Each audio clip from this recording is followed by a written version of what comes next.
It is EDG with side selection in game 1. They're going to go for the blue side. And we do see Twisted Fate and Kanavi's Udyr being banned away. We did see this one in the LCK, and Pyosik playing that a lot in solo queue, but unfortunately we're not going to catch a glimpse of the Man-Beard Pig just yet. I wonder if that signals that they will want to go for the likes of a Nidalee, Clement. I mean, you were talking about this pick earlier, and you highlighted how good it is into double AP threats. With JDG banning out those other 2 priority junglers, you would expect to see maybe a Graves on one side of the Rift, and then something like a Nidalee or a Lilia on the opposite end. Yeah, it definitely could be the Zoe and Nidalee coming in. We have to remember, Kanavi, career-wise, over 78% win rate on Nidalee, and Zoe for Yagao last split was, I think it was over 83%. So very, very high win rate champions. You almost never see these 2 champions actually given over to JD Gaming, but they're not actually going to go for the Nidalee just yet. They're going to go for the Graves trap once more.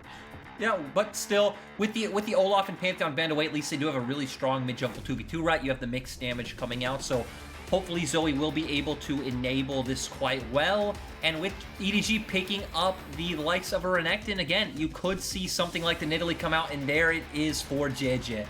Just such an easy kill combination to execute. You use the Ruthless Predator, you stun the top laner in place, very easy tower dive to do, and once again we're going to see the tried and true dynamic between Flandre and Zoom. Typically, it has been Flandre that has been trying to be the more aggressive one, trying to be the split pusher, while Zoom sort of absorbs the pressure and then shows up in team fights. And I'd like them to just go with a sturdy frontliner, and they do just lock in the Ornn, right? You already know that EDG are going to be putting a ton of attention towards the top lane, so pick something up that can, you know, get some early defensive stats, absorb all that pressure, and even potentially just play with your mid laner in Yagao, and then start trying to punish EDG on that side of the map when you do have something like the Call of the Forge God up to facilitate all that damage coming out from mid-jungle. I do wonder if EDG is going to take away Jhin right here. It is one of Loken's best champions. Even though the Kai'Sa matchup is favorable for Kai'Sa, I feel like this is a situation where frontline, double poke, potential pick coming in from JDG. They're just way too comfortable in that composition, and I would love to see that Jhin just taken off the table. I definitely expect to see Jhin or Miss Fortune come out. The fact that both are still open means he'll at least get one of them, and the thing about these AD carries, though, is they've both been very versatile in what they've picked. Of course, we saw Loken pick up the Vayne, and they did 3v5 BLG with that pick, but Viper has also been playing absolutely everything. Kai'Sa, Xayah, Miss Fortune, Samira, you name it, he has played it. So, again, EDG now, I'd like to see the Jhin ban like you said, but then I expect JDG to feel comfortable maybe just picking up something like the Miss Fortune. It is the Xayah actually being taken away. This is an interesting one because they have some poke of their own. Don't necessarily have to walk into JD Gaming's composition. They're going to leave that one open. Both the Jhin and Miss Fortune on the table right here. I think both are pretty suitable options. Miss Fortune is slightly better in laning phase, but overall, strong front-to-back composition. They're going to have probably another initiation in their support and just a very, very strong double AD composition. And if you watched in 2020 spring going into 2020 summer, this was the stock and standard tried and true LPL composition. These were like the most picked and best champions in each of their roles. So JDG going back to what is pure comfort. And on EDG's side, I feel like they're a little bit more skirmish-oriented. They don't really have the front line to match JD Gaming. They do have the laning phase sort of kill threats that we were talking about that synergize very, very well with the Nidalee. So I want to see a little bit more stuns on all 3 lanes. And Scout's LeBlanc is going to be a treat. This is something that Scout was known for. He's the best LeBlanc in the league. And he also considers this a counter pick to Zoe. So we're finally going to see something different coming out for Scout. Yeah, and I love this. It sets up with the side lanes that we talked about. Like you said, very skirmish heavy, very brawly. It's about enabling the Nidalee in the early game. And even LeBlanc works as a pseudo poke champion as well, just being able to pop her head over walls and throw out the Sigil of Malice, among other things. So for JDG, they do just go with the Galio support. And Clement, you already highlighted it perfectly for me. JDG, the very clear front-to-back team fight for them. EDG, early game oriented, very skirmish heavy, very brawly. It's about enabling Jiejie, and I think really kind of snowballing off these early game advantages. This is a very fun composition coming in from both sides. We mentioned it earlier, EDG has been playing front-to-back comps the entire time. They really haven't pivoted to this sort of aggressive skirmish and semi-pick composition before, and this is going to be the first time we see if they can execute with Viper on their team without really focusing on his lane. Yeah, that's the weird thing, right? Is you have 3 lanes that could potentially use attention. Of course, Set, known for those like level 1 or level 2 flashes into the enemy carry to try to burn a flash as well. Renekton is the setup for your Nidalee. LeBlanc, the fact that you are an assassin, you need to go for a lot of heavy trading against Zoe if you do want to come out ahead. So the big question is, where is Jiejie going to invest his time? Because all 3 lanes can use attention. That is the thing about skirmish compositions. If you don't get ahead early, the 5v5s are coming at you fast and hard, and you really can't avoid them in this meta whatsoever. JD Gaming, on the other hand, they're pretty, they're stock in standard. They got the front to back composition. They got exactly everything they wanted, and we have seen them play this very aggressively. I think one great quality about JD Gaming is that they're very willing to turn when they are starting off the objectives first, and this time around they have a lot of tools to do so. I also really like the Galio pick coming in for LvMao.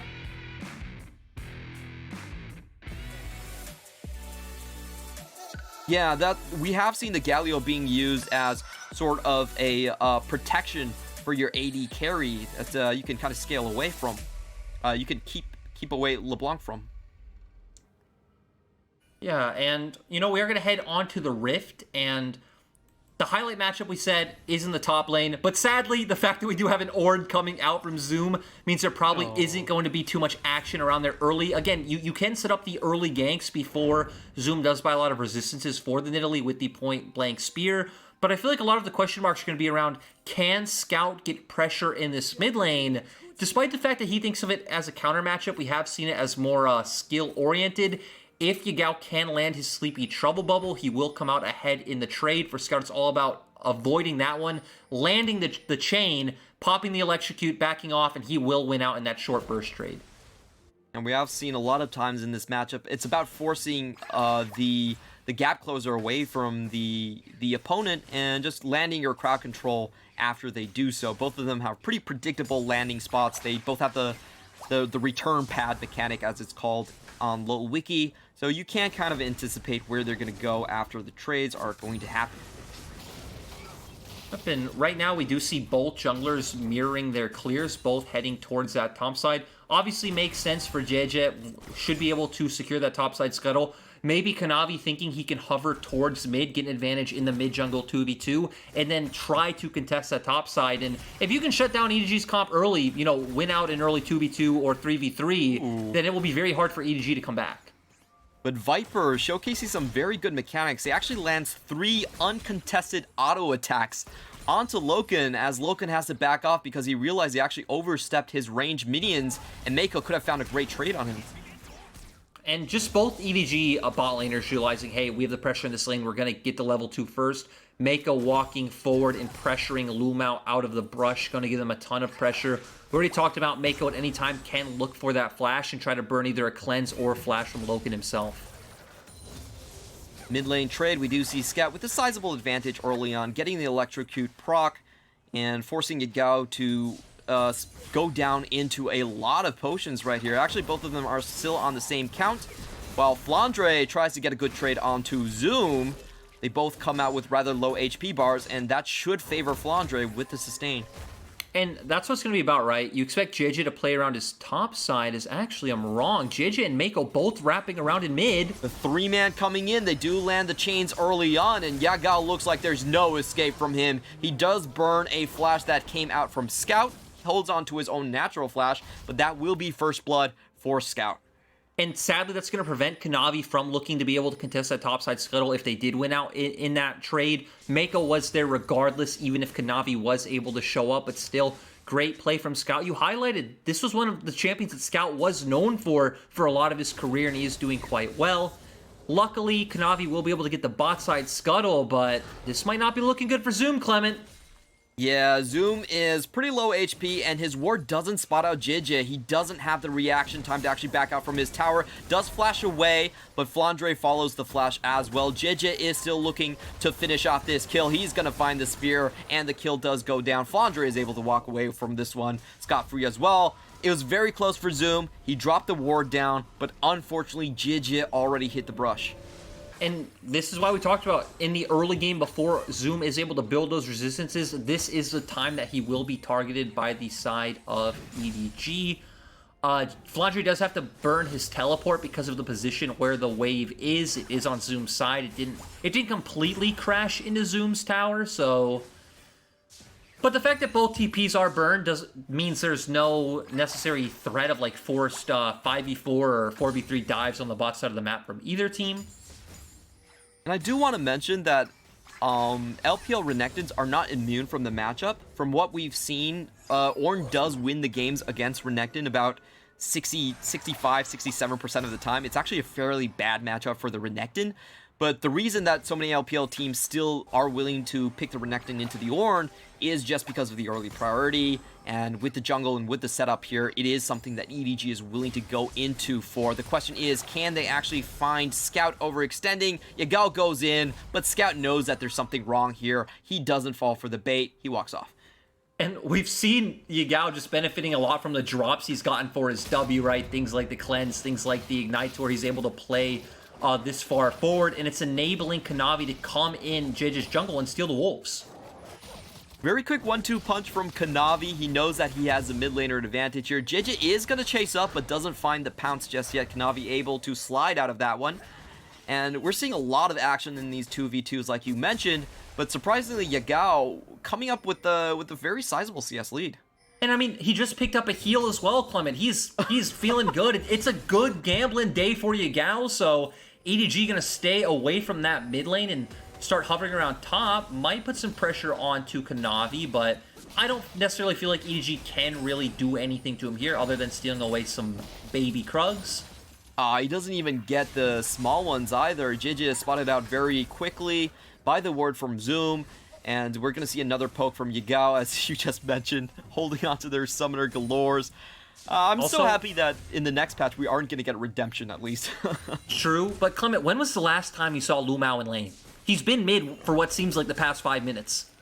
Hey, that's the LvMao way, man. Like, who cares about ADCs in this matchup, you know? You just leave Loken to be... let's be honest, we all kind of penciled out Loken as kind of losing this lane, and Viper and EDG having the bottom side advantage. And frankly, this is just what JDG have been playing with all these years. But enough with that. JD Gaming are going to find a skirmish into their own blue side. This is about them trying to defend while 3 members are collapsing in. We do see the smite go down, and it does look like Jiejie, despite taking the ignite, will walk away with the level advantage with the EXP and the blue buff. And it's so nice to see EDG understanding how to play around their side lane pryos with their Nidalee, right? We're seeing Jiejie constantly invade on side lanes. Kanavi's trying to answer with the pressure he's been getting through mid. But ultimately, when you do have these 2 winning sides for Jiejie, he just does have a lot more options. It's going to lead into the stolen blue buff, all the river vision that EDG has, as well as this Mountain Drake.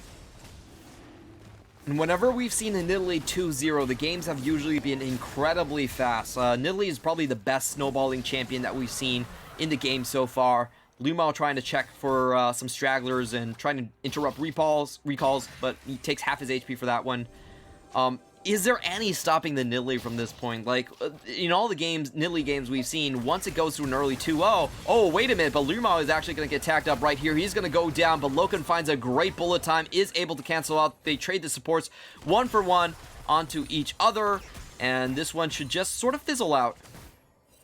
I feel like going back to your last question, the answer is, I mean, right, all the cards are with EDG. If they can snowball properly, then, I mean, from this point forward, the game does feel like it's completely in their hands.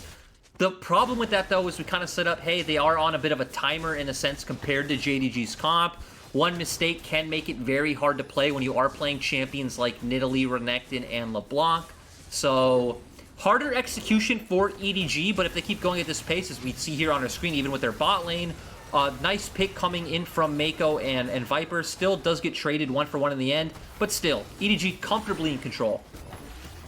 And we're going to see the Herald fight started out here by EDG. They do have mid and top lane priority. Both lanes should be able to get here first.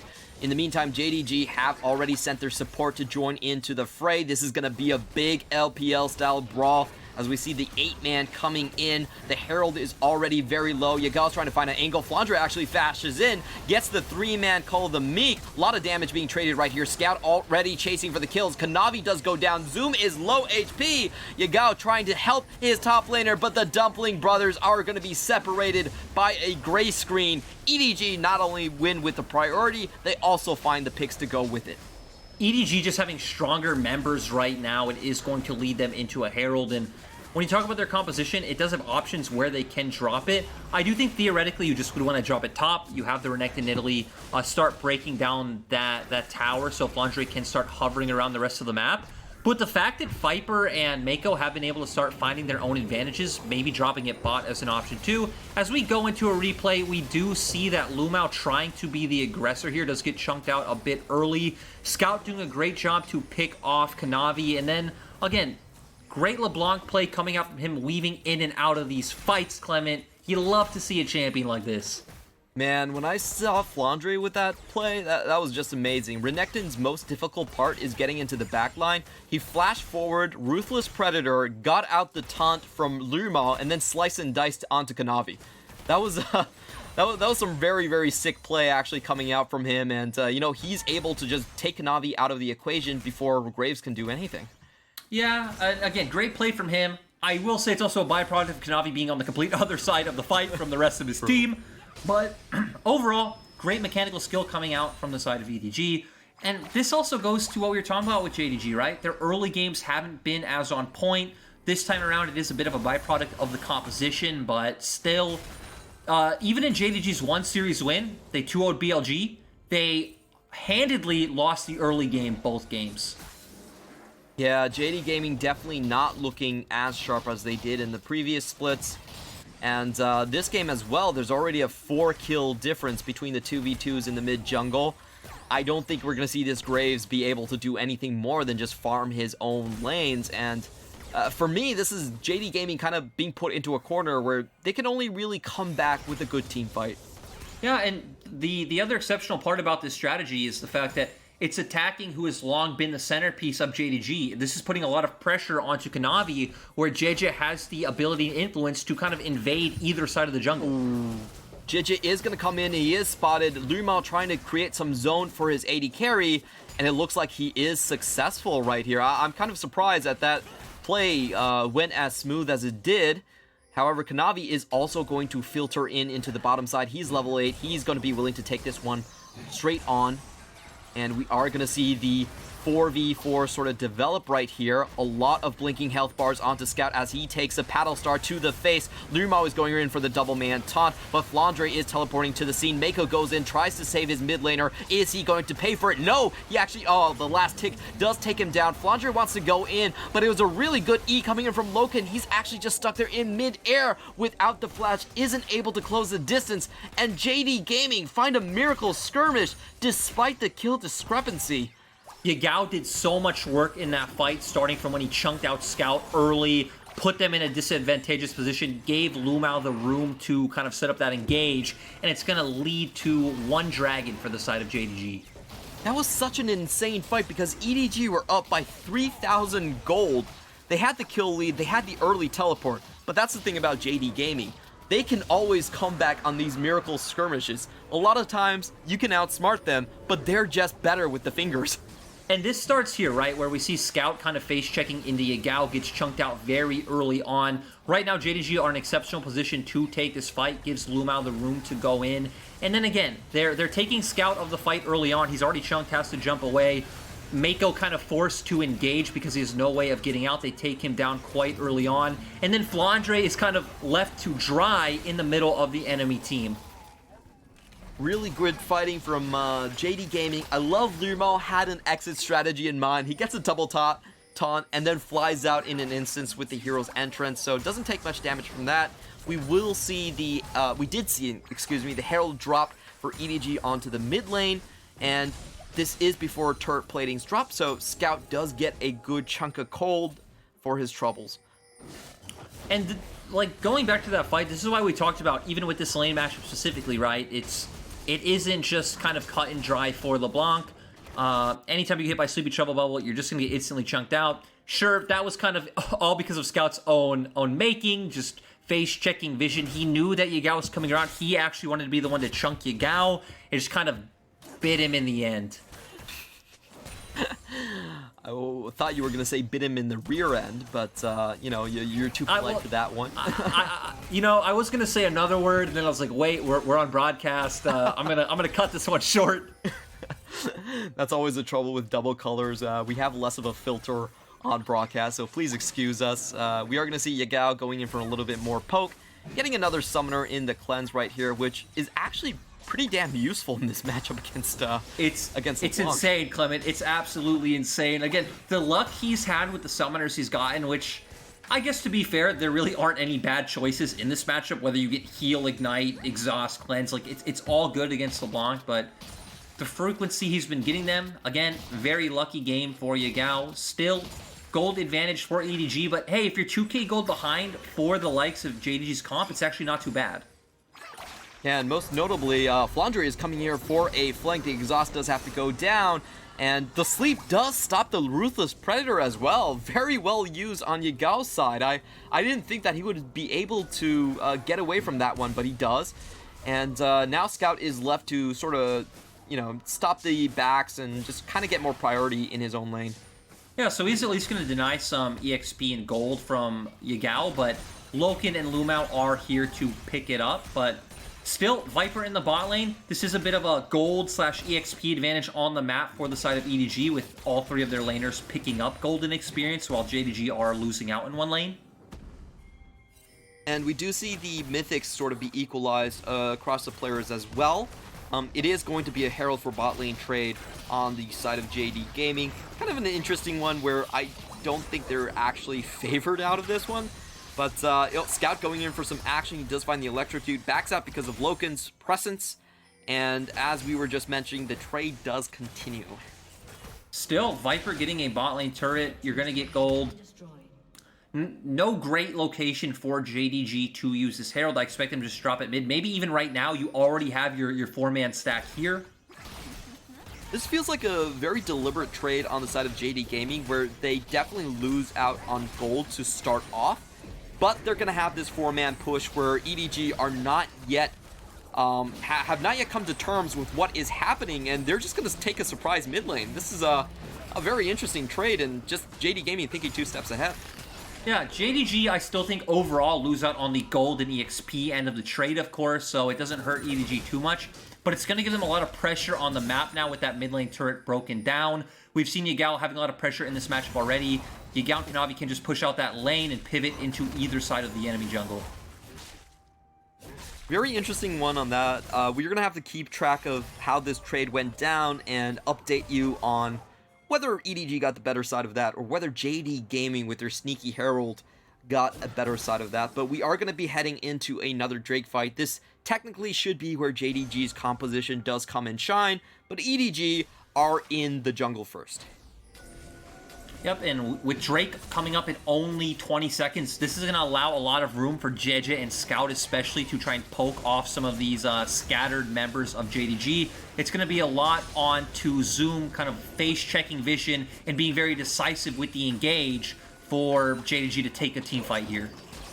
JDG, they never seen a team fight they don't like, and they're going to be the ones starting this one off, opening up onto Meiko. Probably not the best target, but as they finish their combo, they do have to walk away from Flandre. He's going to go into Dominus and just herd everyone away from the dragon. So JD Gaming, they had their attempt, but didn't really work out.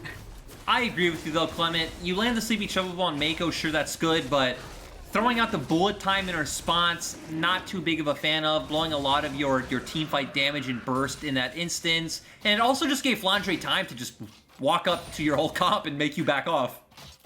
Yeah, a bit of a head scratcher on the execution for that one. However, JD Gaming very quick on their feet. They are going to send a 3-man towards the top lane. Kanavi might be in danger though, as he walks into a 4-man squad of EDG and pays the price for it. Okay. Kind of an interesting move. He wonder why he did that. Clement, are you putting the emphasis on the int part, or I'm interesting move? I'm really just curious why he did that. I feel like he was betting on a reset. I don't know. It's It's just kind of weird. Was a bit of a misplay coming out from Kanavi, and EDG still holding their kind of stronghold on the game, as we're going to get a replay. I'm guessing you're right, Clement. He probably was just betting on a reset. Galio doesn't have ultimate, so you can't... I don't think you can expect that Kanavi thinks they're going to be looking for a skirmish, and just gets punished. Yeah, really weird one, and we're going to see Jiejie take command of the jungle at this point, 2-0-3. Already has a bounty to his name. The Zanya is going to be the second item coming in, very stock standard for Nidlees that we've seen in the LPL so far. And, you know, EDG has been stalled out a little bit. We haven't seen picks necessarily, but they have been winning the team fights. JDG have been able to kind of take some fights when it's on their terms, but ultimately EDG have been the ones kind of placing on this vision. I really like how they're controlling this game as well, right? We're going to transition into seeing the 1-3-1 setup where neither Zoom or Yagao can really match either side lane. It's going to feel especially bad for the likes of Yagao, who can only catch waves under turret. EDG will have the option to kind of play through that pressure, pivot to river from top side, and then start forcing JDG out through chokes with their poke, like we're seeing on our screen now. Definitely feels exactly what they're doing, and EDG with the 1-3-1, they do have a lot of kill potential whenever they go into the two-man side lane. We are seeing Loken use the Gale Force aggressively onto Viper, gets half of his HP, and on the right flank, Flandre has to retreat quickly as well, as JD Gaming are very well set up for a full-on team fight. Yep, and nice way to guarantee pressure and guarantee a way to get into that river. Gale Force having more upfront bursts and Viper with his Kraken Slayer, but I guess it doesn't matter if you found a way to force, like, pressure in that situation. EDG are still just stronger at this point in time in the game. They walk back into river, and JDG have to respect. Seems like EDG are already playing around the Baron. Wow, half Yagao's HP just gone from one javelin toss. And this is going to be a recurring thing, like you mentioned, you know, they have so much side lane pressure, they're able to constantly force these rotations out, and EDG slowly bleeding JD Gaming. And they have such a good control of choke points as well with LeBlanc and Nidalee, so it's going to be really hard for JDG to even posture for vision. They're going to continuously do like we just saw, where, right, you force hard 5-man to mid, then you try to pivot to river, but you're at such a gold deficit. Even though it's only 3k, it feels like the item advantages are on the key members of EDG, to where JDG always have to respect. That being said, I'm a little bit surprised about Kanavi keeping up with the farm from Jiejie. Jiejie did start this game 2-0-0, but afterwards hasn't really been able to take away much from JD Gaming's jungle. So right now the gold has sort of like equalized a little bit. At least we're not seeing Jiejie just take over the game as many Nidalees before this series have done. Yeah, I know what you're saying, Clement. Well, what you're saying is you want to see EDG go in, take those Raptors, and JJ wants to, you know, show Kanavi that he is, you know, the big boss of the jungle. Yeah, I always kind of feel upset when mid-jungles have a big lead and they don't cash in on it. And unfortunately in the LPL that has been a common occurrence, where teams just sort of, you know, let back and kind of let the game breathe out a little bit, focus on the side lanes or something. But this is what I want out of EDG and Scout, as Scout goes in but gets caught up right here. The bullet time nearly takes him down, and Ornhorn is here. Scout barely 200 HP, and he finally gets taken down by the collateral damage. Another huge chunk of damage coming in from Yagao as he escorts EDG members out of their own jungle. So maybe I misspoke. Maybe the jungle is poisonous. Maybe JD Gaming is just too damn good at defense. To be fair, this is why I wanted to highlight the Galio pick earlier before I did cut off, was that Galio is such a good response into the LeBlanc, Kai'Sa, and Renekton. Obviously, all three of those champions kind of want to jump in and poke their heads in. Galio taunt such an efficient way to lock them down, and then your team comp does have so much burst, you can easily pick one member off. Sadly, Scout did go for that. He did have vision. He did know he was jumping into the Galio, and just, I guess, didn't respect the damage that would come out. Actually, I was wrong at this point. Oh, no. Yeah, he's the ward, so just Scout not respecting the damage. The Scout doing Scout things here. I'm so impressed by JD Gaming, willing to use all of their ranged assaults to finally tag down that kill, and it does give a big shutdown over to Kanavi. So, you know, he's going to be even closer to Jiejie in this matchup, and that will also start the Drake stacking for JD Gaming here. We did mention that they do want to play out team fights more, so getting that going is always a plus. Especially when we're already starting to see the Ornn items come out as well. We already have the upgraded Gale Force for Loken, so again, we're going to get a lot of this kind of free gold and free stats onto the members of JDG to just even help them scale better. But now it's going to be back to controlling the top side for Baron. EDG don't have the fastest Baron, despite the fact that they do have the Kaisa, so I don't really expect to see them turn and look for that play. The fact that JDG don't have map control as well, they're probably just going to keep answering and keep looking to abuse EDG's over-aggression with their CC. EDG once again making a strong push into the mid lane. Kanavi actually goes in for some damage, just shoos away Scout, makes sure that he can take away this pink ward, gets his own zombie in the brush, and that play is going to sort of fizzle out as we see Scout scurry back to the side lanes. Yep, and one thing we need to remember about these side lanes, right, and why it's kind of hard to call this a 1-3-1 comp is, like, we're never actually going to really be able to see Flandre pressure turret against the Ornn. He will continuously have the push, but it's a lot more of how he utilizes that push, either with a roam, with a TP, or pulling pressure to him. For Scout, he will have pressure to hit turret if Jiejie is hovering. He does a 1v1 kill pressure onto Yagao, and obviously having the range to hit turret. So if EDG do play around the side lane, it will most likely be for Scout. Yeah, pretty interesting things here, as we do see a little bit of trading happening into the mid lane. And as you were talking about, in prior seasons, we actually saw the Renekton go for Blade of the Ruin King, not happening this time around. Zumi is going to start the engage. He does find some damage with the Meiko. Meiko in a very bad position as the bullet time rings through the entire composition. Flandre is not going to survive this, or is he actually? We do see the volcanic rupture come down, but Flandre is still able to slice and dice his way out of that. Scout goes in for a big chunk of damage, but that is returned as Yagao finds the better kill as the better mid laner here, and JD Gaming are able to finally catch out EDG when they set up for that mid lane push. They're gonna do maximum punishment and most likely take away this Baron. Yeah, we do see a TP coming out from Flandre, though EDG feeling like they need to contest, which when we talked about how the scaling goes in this game, I definitely agree. Can EDG pull off a miracle steal? I'm not quite sure. It is going to be all about the steer. Jiejie goes in and he finds the Baron kill 2 series in a row. LPL is absolutely crazy with all of these Baron steals happening. In fact, EDG are going to be the ones with the better end of this deal. They do trade 2 members, but with the Baron buff in hand, you have to put EDG on top. I love the decision from EDG. They definitely need to go for a steal like this when we already see how the teamfights are going with JDG being at a gold disadvantage. If they'd gotten the Baron, if the gold was even, it would only be so much harder. We are going to get a replay though, Zoom kind of locking members down, followed up with the Galio taunt. There's just too much CC for the members of EDG to handle, especially when their comp is very like low range, once you get close to your chest and be very brawly. JDG just have the tools to deal with that, and then we are going to see Yagao be able to pick off Scout in the end as well.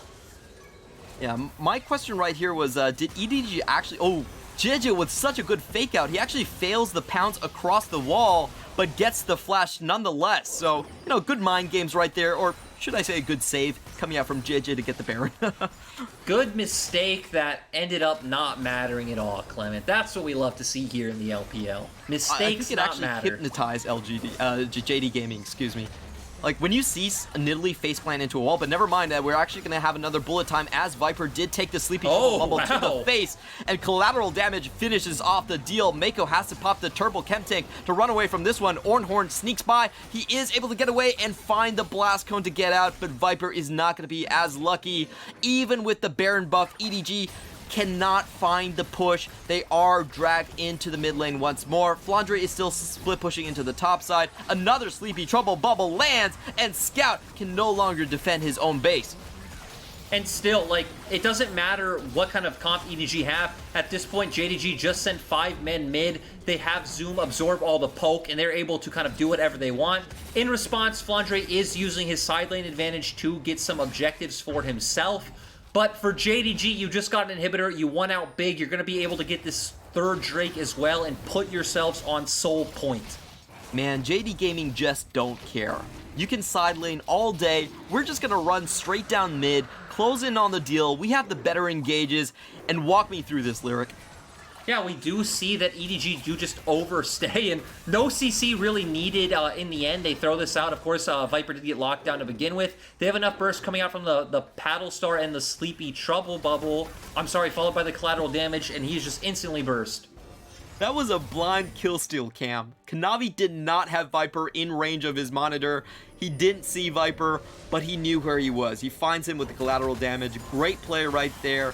And once again, it feels like JD Gaming, you know, they are coming out ahead in terms of these skirmishes, in terms of just finding those opportunities where EDG don't really expect the push coming.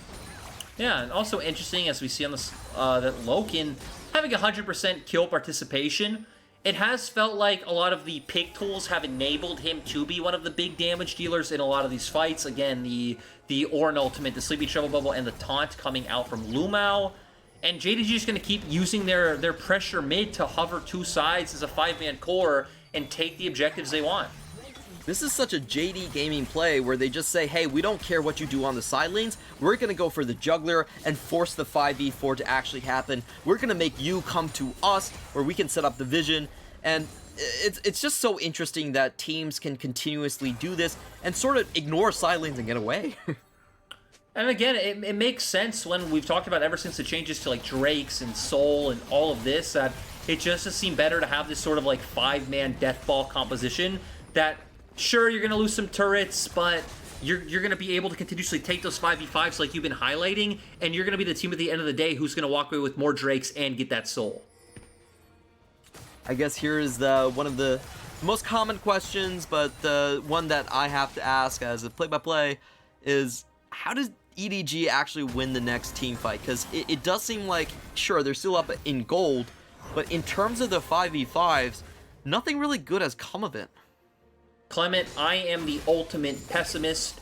I don't think EDG have a way of winning the 5v5 unless JDG make a mistake, right? Maybe you send Scout on a flank. He tries to pick off a member like Yagao. Probably can't get Loken because Loken does have the cleanse, but pick off the Zoe from a flank. I think other than that, obviously you'd want to be looking for the side lane kill with Scout. The problem is, like you said, JDG are just ignoring the side lanes. You can't find the side lane pick off into the 5v4 if JDG just say, hey, take our side lane turrets. It doesn't matter.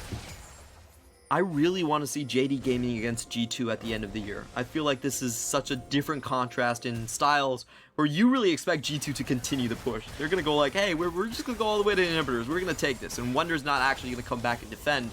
While on the other side, JD Gaming is, like you were mentioning, death ball all the way to the Nexus. So, you know, if we get that matchup, it's definitely going to be hype. Yep, but again, going to the next fight, it does feel like a lot of this is into maybe Scout, mostly Scout's hands. You need to be able to catch out Yagao when he's not in a position of safety. The problem is he has a Banshee's Veil, and typically LvMao is always doing a pretty good job of being sandwiched right in between his two primary carries. Yeah, there has been no opportunities given whatsoever. LvMao doing a great job with this red side counter pick. And just to take a look at the items, Loken is also beefing up on his defensive, going for more of the traditional crit build, and also getting the Hex Drinker. He's going to fly in and find some damage onto Jiejie, nearly takes him down. The Sleepy Trouble does land, and it forces EDG all the way back. Lots of room created for JD Gaming to rush this Baron, and that's exactly what they're going to do. The Baron already down 3,000 HP. Scout is going to find an angle into the pit. He's on the backside. He's unspotted. His damage could potentially steal this Baron, and are we going to see a second Baron steal? That's going to be the question. Scout does go in. He forces away the jungler right here, and the Baron is still going to go down to Kanavi, but EDG do have the numbers advantage as Scout is swarming from the backline. He does found the kill onto Loken. This is turning into a disaster for JD Gaming. They've lost 4 members on the map. Only Yagao alive, and that was not worth it for JD Gaming. Yeah, and EDG should at least be able to get an inhibitor off this. Very sad to see for JDG. That really wasn't much of a team fight, Clement. We saw them just kind of all in on the Baron, and it exposed a lot of angles for EDG to play from, as Yagao is trying to delay the push, but I think he might just go down in the end as well. Yeah, he's playing the keep away. He does find the blast cone. onto Meiko, but he's sandwiched by so many different EDG members. Somehow he's still walking around his towers trying to defend against the onslaught of EDG. We do see LvMao come in. He does find the kill onto Scout very unexpectedly. This is going to be a 4v2 with Jiejie taking down the Nexus, and finally EDG, after a Baron throw from JD Gaming, are able to close down this game in surprising fashion.